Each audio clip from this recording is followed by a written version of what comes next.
الماكية فالمتا بيوتا توجنجبي أبي لال بابا أبو لال بابا Ashamaa harka fuunee dhaggeeffattoota keenyaa fi daawwattoonni keenya illee qophii biraa qabannee dhiyaannee jirra. Akkan waliin bashannantan abdii qabnaa jechuudha. Akkasumas qophiin adda nu qabannee dhiyaannee waan baacoo bareedduu, ta nama gammachiiftu, ta nama bashannansiiftu, ta yeroo kamiyyuu yeroo boqonnaa keessanii ittiin bashannantan qabannee isin waliin dhiyaannee jirra. Akkan waliin bashannantan abdii qabnaa. Akkasumas like, share, subscribe gochuun akkan waliin bashannantan asumaan isin beeksifna. Akkasumas baacoo bareedduu nuti qabannee dhufne ani baacoo bareedduu kan qabannee dhufne gaarii wala baadhee baay'ama akka waliin qabatan abdii qabna. Magaalaa Gumbii irraa gara magaalaa Adaamaatti hantuunni haadha imalaa ture. Akkamitti akka imalaa ture maal ilaallaa asumaan isin beeksisa. Hantuunni gara magaalaa Gumbii irraa ka'ee gara magaalaa Adaamaatti imale tokko akkamitti akka imalte jennee odeeffannoo yeroo gaafannu hantuutichi kunis akkana jedhee ibsa ofii dabarsee jira. Hantuunni gara magaalaa Adaamaatti imale kun namoota boloqqee bittaa deemu waliin mazzanamuun gara magaalaa Adaamaatti imale.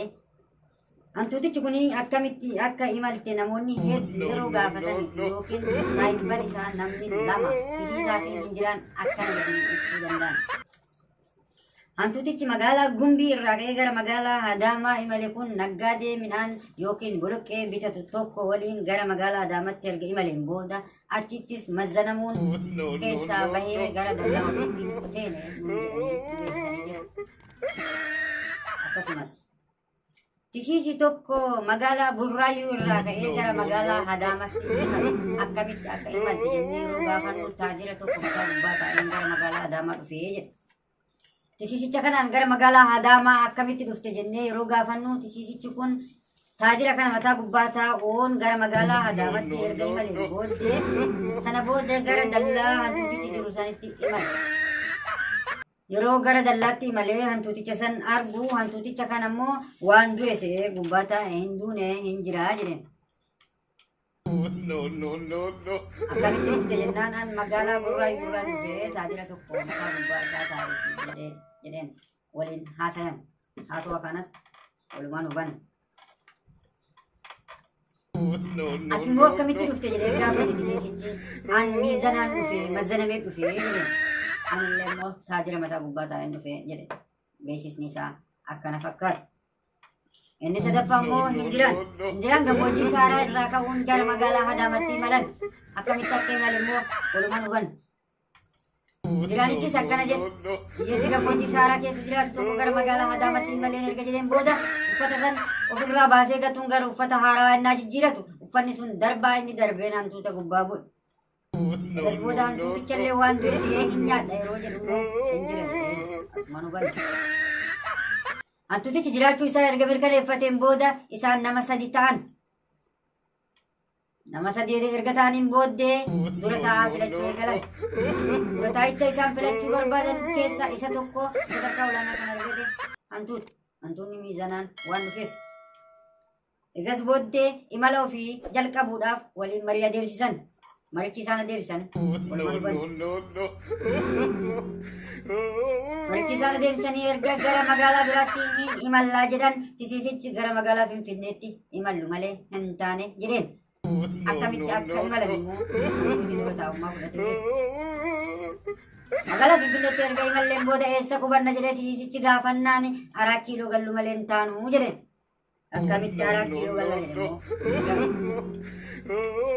Tisiisichi maal jedheen 4 kiiloo gallee achi keessa qubannee ka duraan jiru gadi yaafnee ofii taa'uu qabnaa jedheen.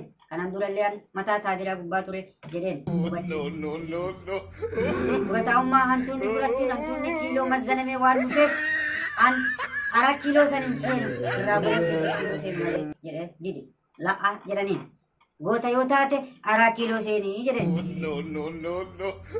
Kanaaf dhaggeeffattoonni keenyaa fi daawwattoonni keenyallee baacoo bareedduu kan akkan waliin bashannantaniif akkan waliin bohaartan abdii. Baacichi immootu abbaa qinee beeku keessatti immoo qinee qaba. Isa hubannoo walumaan itti fufna isiniin jedha. waa'ee namoota sadiin kana waa'ee jara sadiin kana waliin ilaalla. Muuziqaa kana booda immoo walitti deebina. Turtii gaariin waliin haa ta'u. Like, share, subscribe gochuun akkan waliin bashannantan abdii qabna.